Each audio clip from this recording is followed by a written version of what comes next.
Hey there, crypto enthusiasts! Ready to dive into the world of NFTs on Binance? Well, let's get started.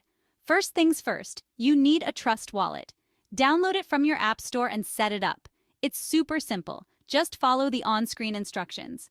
Next, you'll need to buy some ETH. That's Ethereum as your base currency. Head over to Binance and grab yourself some ETH. Once you've got your ETH, send it to your Trust wallet. This might take a few minutes, so be patient. Now here's where it gets interesting.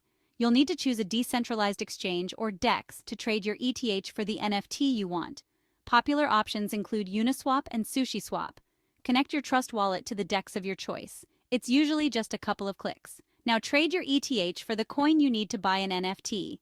Make sure you double-check the coin's contract address to avoid any mistakes. If the NFT doesn't appear right away in your wallet, don't panic. You might need to manually add it by finding its smart contract. Just copy and paste it into your wallet and voila. And there you have it. You've just bought an NFT on Binance in record time. Remember, always keep your private keys safe and happy trading. If you found this video helpful, give it a thumbs up and hit that subscribe button for more crypto tips.